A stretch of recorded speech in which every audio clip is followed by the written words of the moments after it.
Ladies and gentlemen, please welcome Nicole Holofcener and Julia Louis-Dreyfus. Give them a hand.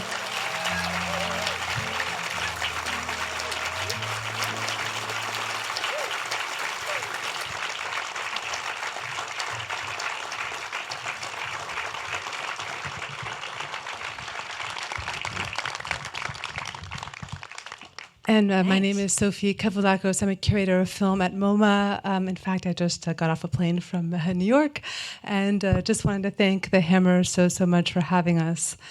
And thank you so much to Nicole and Julia for being here. Our pleasure. And thank you so much. I mean, I'm honored.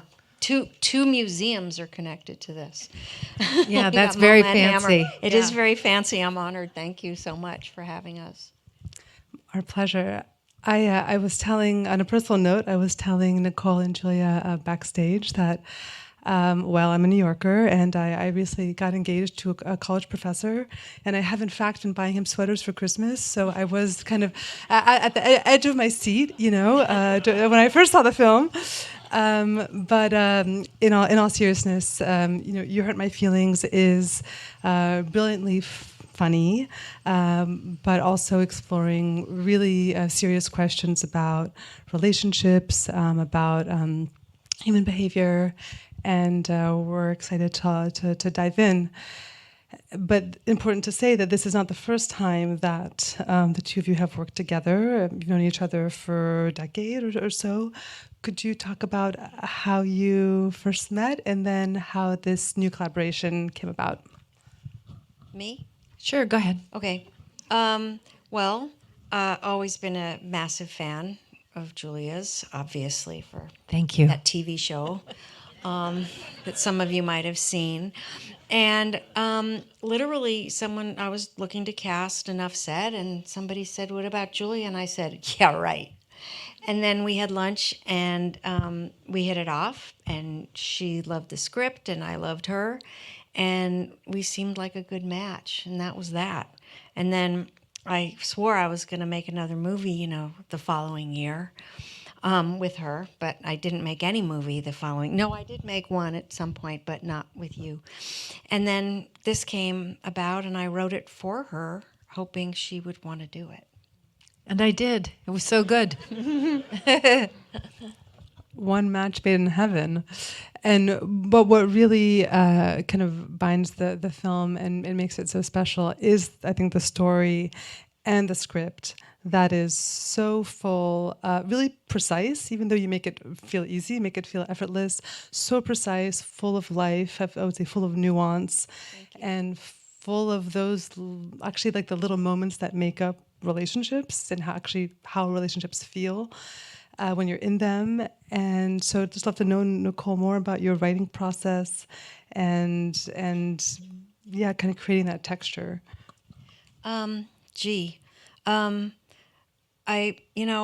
Writing real people saying real things is easy for me. It's how I talk. It's how my friends talk.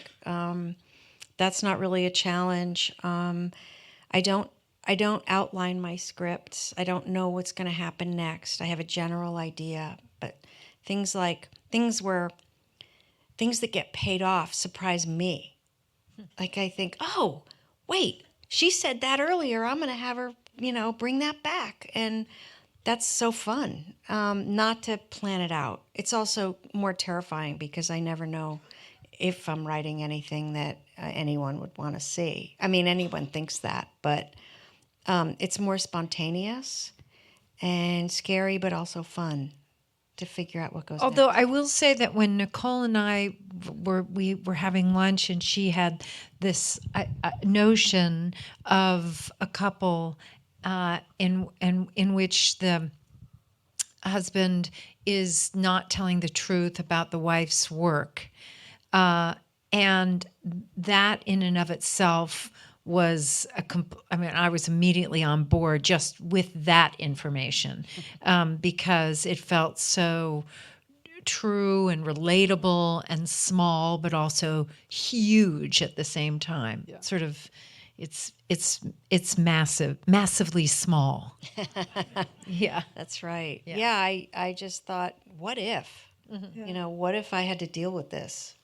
And that inspired me to try to do with it. And could I handle it? Could my ego handle it? You know, and also my movies are so personal. So when I feel like somebody might not like my films, how could they like me? It's just a whole hideous conundrum. And making a movie about it doesn't help. It opens up the conversation, which is good. But I think what you just said is so perfect, which is it's this kind of so finely observed process of dealing with emotion and your own emotion, kind of moving through your professional life, your personal life, and it really struck me watching the film again how much it really consciously moves between registers and modes. I mean, that is, it's both like fully a comedy and a kind of laugh out loud New York comedy, and also like a really touching drama. I mean, that's really fully felt, and would love to know, Julia, everything I know about Beth and about moving between those registers, and seeing this woman, in all of her intricacies and all of her flaws and all of her humanness. I think it's lifelike. I think that the film sort of straddles both comedy and drama is true. It has an authenticity as a result. I guess maybe because the comedy isn't ginormous and the drama isn't ginormous. It feels rooted the way it is in life. You can have the most horrible thing happen to you that's very dramatic, and 2 hours later something hilarious could happen, and it makes, or even reverse that, it makes they support one another, that way of storytelling, I think. And Nicole and I share really a passion for the straddling of both, right? Would you agree? Yeah. Yeah, I think it comes easily to both of us, that. And I think if something feels off, we both know it. Right. If something is too heavy or dramatic or melodramatic. Or goofy. Or too goofy. Yeah. I mean, the robbery's pretty goofy. The robbery's goofy. But I let that one go. Yeah, but it goofy, was, but also realistic. No, it was right? realistic. Yeah, I mean, I can tell you that in real life, I would do that. Yeah. So would I. Yeah. So would you. Right. The other part of the film is that as Beth is really going through it and is going through this crisis of confidence and crisis in her marriage, we also do get to see her in all of these other roles and other relationships, as a parent, as a sibling, a sister, as a daughter. And those family dynamics to me feel really key to kind of drawing out those larger questions about, what does it mean to show up in other people's lives, but also to be conscious of your own kind of your own evolution and where you are in your life. So I would love to hear more about the kind of family dynamic and working with this ensemble cast, which is so excellent. And I have to say that the Ziploc-toting matriarch is just it's kind of one of these unbelievable details that feel like plucked from life, and by Jeannie Berlin no less. Like so excellent. Great. Well, I guess there was a lot in that, but the ensemble, I mean, sometimes you have a bad egg. I don't often have a bad egg, but there was no bad egg. Right. In this ensemble at all. Everyone was game and collaborative and ad-libbed brilliantly, and that always makes me look better. I'd be foolish not to take Julia's, especially her input, which is kind of, all the time, we're just kind of making it better, and pitching stuff, and we feel comfortable enough to go or yay. We kind of laugh about it. I don't know. I just cast really well. You do, but it's a good vibe too, and I think there's a lot to be said for. And no disrespect to the men, but there's a lot to be said for female energy leading the way. Yeah. Really. Yeah. Yeah, I think Tobias felt left out sometimes. Well, tough. Do you want to take us a little bit more on set? I'd love to know more about just, all of you working together and the process of... We don't really rehearse that much. We sit down, have a table read, which we had, I think, on Zoom, and then, when everybody gets to New York, we sit around and read the script and make changes and ask questions, and then we kind of go to the set, a couple of days later.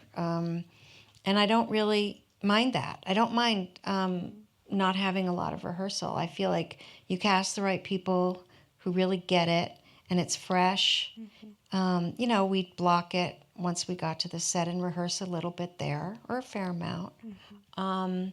But it's, I don't know, it has a very natural flow to it. And I'm decisive, but I'm nice.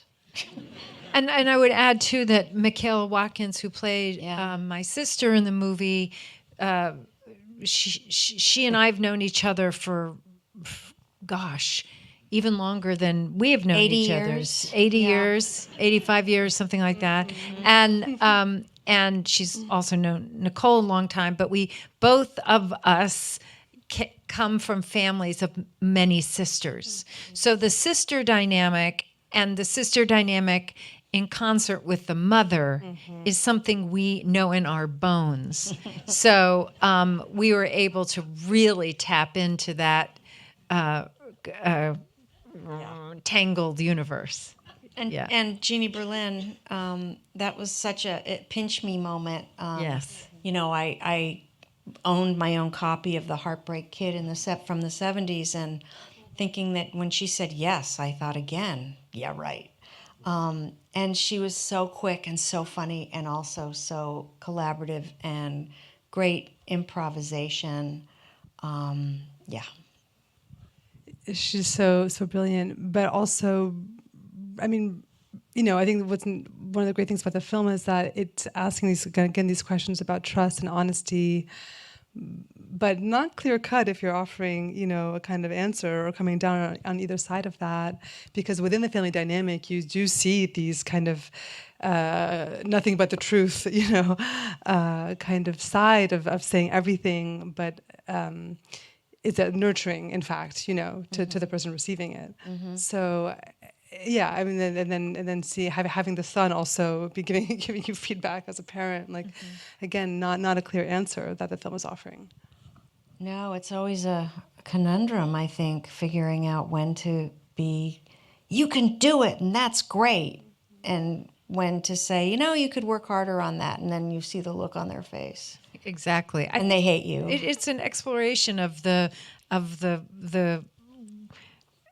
it's not black and white, so it's messy. Yeah. It's these human beings and their relationships are messy. Yeah. And mothers have, I think, a very unique power with their children, about validating them and being honest with them or not honest. And I think so. Mm-hmm. We all have boys. That's right. Yes. Yeah.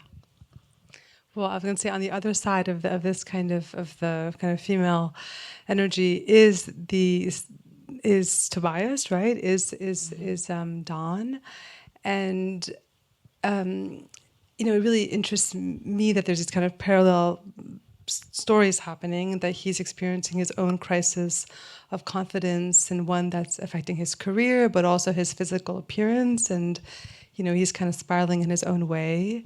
So both kind of obviously this kind of rift between the couple, but they have these kind of parallel journeys.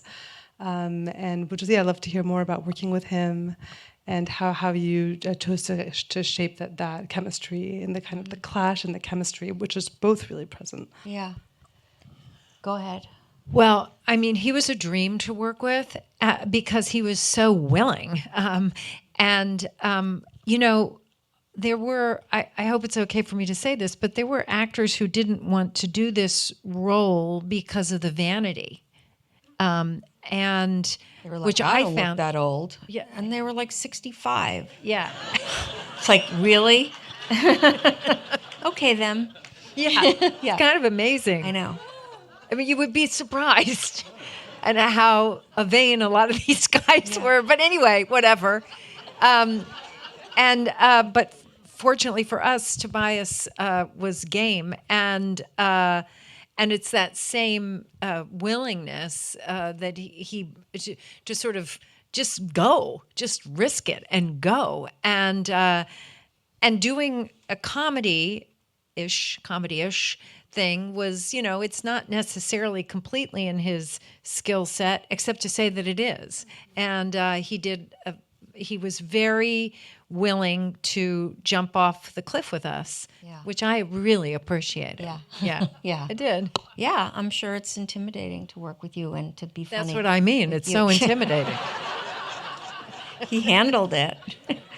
I'd seen him. I didn't see all the roles where he plays rapists and stuff. He told us not to watch it. It's so scary. Yeah, I know. I watched some of it afterward. You did? Yeah, I was like, He wow. plays some like Jack something, and he does terrible things. Okay, And well, The anyway, don't Crown, watch it. Of course, too. I was afraid he wouldn't move his top lip when I met him because of The Crown. But he moves his top lip, and no Botox involved. And but I'd seen him in this thing called This Way Up, which if you haven't seen it, it's just fantastic. Yeah, that's worth And I thought, what a face, what a guy. Never saw him before. And he's English, and I thought did a pretty good American accent. And, he would say this as well, but he brought a lot of his own experience of having been in therapy himself to the role. I don't know exactly like where that is, but it's in there. And he talked about it, and that was lovely. I think we were all really honest with each other. Completely. On that note, I kind of wanted to shift gears and to say that one of the things that resonated with me about the film is that the story that you're telling us, Nicole, about trust and betrayal is coming at a time where there is maybe more of an awareness and more of a vocabulary around things like therapy and self-esteem and self-care and validation, but wellness, certainly. But those things could also come hand in hand with ideas of like toxic relationships and canceling people from your life. And the thing about the film is that Don and Beth don't want to cancel each other. They love each other, and a line has been crossed, and where do you go from there? Right. And that seems much more interesting than saying, well, you're out of my life. Right. So there's a particular, at least for me, like resonance in this time that I felt, and I was just curious what you thought about that. I did play with the idea of her moving out or making a bigger deal out of it, and it just didn't feel real to me. It felt, I don't know, like hijinks and too broad. Mm-hmm. I feel like she would just sulk in her own house, which she did, and got over it pretty quickly. I know that they resolved their conflict not at the end, but I felt like there's so much more to wrap up. So it doesn't end there, but yeah, I don't know what else. Yeah. That was good. Thanks. And the other thing I wanted to bring in is that the film is also giving us a peek, as you've alluded to, at the artistic process itself, like at the creative process and the vulnerabilities that can be part of that. But also maybe in a kind of wider cultural sense, like what happens when your self-worth is tied to your work, which may be a kind of quintessentially American phenomenon, maybe not, but maybe. And again, the kind of idea of accomplishment, validation, when your life is again, it's your work. And I certainly have to say I experienced that even on the curatorial side and appreciated that the film is thinking about that. Oh, thank you. Yeah, I think creative people are very vulnerable. I think, obviously everyone's pretty much very vulnerable.